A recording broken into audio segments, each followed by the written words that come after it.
Olá, sejam muito bem-vindos a mais um episódio do BRM News, o seu compilado de notícias diárias que traz as principais informações sobre negócios, inovação, tecnologia e economia dos mercados regionais brasileiros. Hoje, segunda-feira, dia 15 de setembro, o episódio está recheado de temas importantes. Vamos falar de um grupo capixaba que está investido pesado em expansão, dos impactos do tarifaço americano sobre as exportações, do bom desempenho do café, as projeções para a Selic e, claro, do cenário político que já começa a redesenhar a corrida presidencial para 2026. E antes das notícias, já fica a recomendação do novo episódio do You Investor, que é o podcast que faz parte do nosso ecossistema de comunicação do BRM Podcasts, e o convidado é Márcio Almeida, médico formado pela MScan, professor da instituição e também cofundador e CEO da Blues Saúde.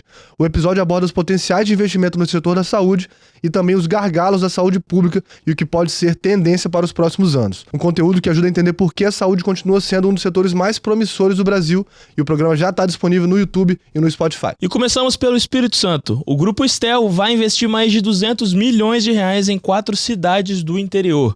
Em Aracruz, a fábrica de equipamentos metalmecânicos vai quadruplicar a produção, chegando a 800 toneladas por mês. Na sede do grupo, uma nova planta em construção vai unificar operações que hoje funcionam separadas e transformar o espaço em 250 mil metros quadrados com 20 mil de área construída. Só essa etapa já soma 70 milhões de reais em instalações e máquinas de última geração. O pacote inclui também 2 centrais hidrelétricas em João Neiva e Iguaçuí, reforçando a aposta da empresa em renováveis. E em Pinheiros, a Placas do Brasil, indústria de MDF que tem participação da Stel, vai ganhar uma nova linha de impregnação e uma planta de resina. A empresa nasceu em 1985 como uma pequena oficina de motores e completa 40 anos em 2025 com negócios no agro, startups e energia.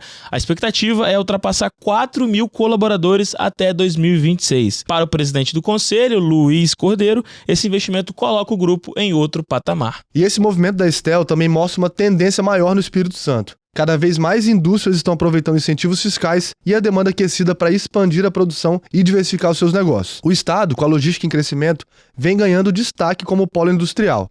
E quando uma empresa entra em áreas como energia e insumos, ela consegue se proteger melhor das oscilações de mercado. E o grande desafio nesse caso é fazer a integração da nova planta e das hidrelétricas de forma eficiente, sem perder o ritmo na operação. E passando agora para o comércio exterior, o tarifaço imposto pelos Estados Unidos já começa a pesar. As exportações do Espírito Santo para o mercado americano caíram 12% entre julho e agosto. No Brasil, a queda foi ainda maior, de 18,5%. A celulose ficou de fora da tarifa de 50%, o que deu um respiro, mas produtos como aço, gengibre, pimenta do reino, mamão e rochas continuam pagando a alíquota máxima. O dado mais preocupante aqui é o da dependência. Em 2024, 28% das exportações capixabas foram para os Estados Unidos.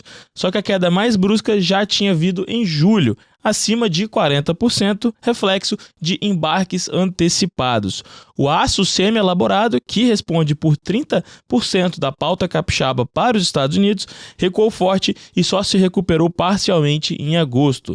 No agro, as reduções foram de 24% em julho e 22% em agosto, com destaque negativo para o gengibre, que despencou mais de 40% no período. E apesar desse cenário duro, surgiu uma sinalização positiva. No início de setembro, Donald Trump assinou uma ordem executiva que pode abrir espaço para isentar produtos agrícolas brasileiros, incluindo café, mamão, pimenta, gengibre e o cacau. A medida depende de acordo bilateral, mas trouxe expectativa de melhora. A Findus avaliou que a ação é positiva, mas lembrou que o ambiente de incertezas criados pelas tarifas atrapalha o planejamento das empresas. O setor do café já se mobilizou. O Secafé articula em Brasília para incluir o produto na lista de exceções.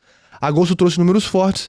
O Espírito Santo, por exemplo, exportou 654 mil sacas, o maior volume desde novembro de 24 e 51% acima de julho. E a receita bateu um recorde de 169 milhões de dólares.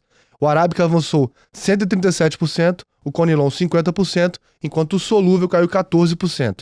E esse desempenho mostrou uma resiliência do setor, mesmo em meio a incertezas no mercado comercial. E ainda no campo da produção, a Conab projeta que a safra de grãos 2024-2025 no Espírito Santo deve alcançar mais de 71 mil toneladas, 4% acima do ciclo anterior. O milho puxa a alta com 5% de crescimento e chega a 62 mil toneladas. A produtividade é o grande motor.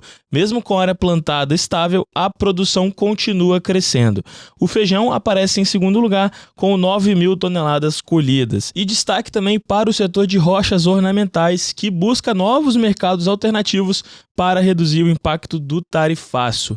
O Vietnã ganha força como destino, especialmente depois de entrar para o BRICS. O país tem mais de 100 milhões de habitantes e demanda crescente por granito. Agora, indo para a agenda macroeconômica, o Copom deve manter a Selic em 15% na reunião do dia 17. A expectativa é que com o comunicado venha mais leve, já que os dados de inflação e câmbio melhoraram nos últimos meses. O IPCA de agosto registrou deflação e a inflação acumulada em 12 meses caiu para pouco mais de 5%. O dólar recuou para 5,35%, o que ajuda nas projeções. E o risco fiscal segue como principal obstáculo. A dívida pública cresce em ritmo acelerado e pode adiar os cortes de juros. Para analistas como Rafaela Vitória, do Inter, já existe espaço para reduzir a Selic em dezembro. E outros, como Luiz Fernando Figueiredo, ex-diretor do Banco Central, alertam que novos gastos do governo podem atrapalhar esse processo. Já nos Estados Unidos, Trump pressiona para um corte expressivo de juros, o que também mexe com as expectativas aqui no Brasil. No campo político, o ambiente está bastante carregado. A condenação de Jair Bolsonaro a 27 anos por tentativa de golpe mexeu no tabuleiro da eleição para 2026. O governador de São Paulo, Tarcísio de Freitas, aparece como o nome mais forte à direita, visto como alguém capaz de unificar esse campo político. O PT, por outro lado, já prepara sua estratégia, reforçando alianças em São Paulo e no Congresso. Bolsonaro deixou a prisão domiciliar no domingo para exames médicos sob forte esquema de segurança. O quadro de saúde do ex-presidente deve ser usado pela defesa para tentar manter o regime domiciliar. Enquanto isso, o presidente do PL, Valdemar da Costa Neto, classificou a pena como exagerada, mas disse que a decisão precisa ser respeitada. Paralelamente, segue a discussão sobre a anistia no Congresso, tema que divide partidos e já funciona como prévia da corrida presidencial. E aqui a gente encerra o episódio de hoje. Se você gostou do conteúdo, lembre de compartilhá-lo com sua rede. Nós estamos disponíveis no Spotify, no YouTube e no Instagram. Obrigado pela sua companhia. Estaremos de volta aqui amanhã para trazer tudo aquilo que movimenta a sua vida no que tange a política, a economia, empreendedorismo e inovação. Até a próxima e um grande abraço. Até mais, pessoal.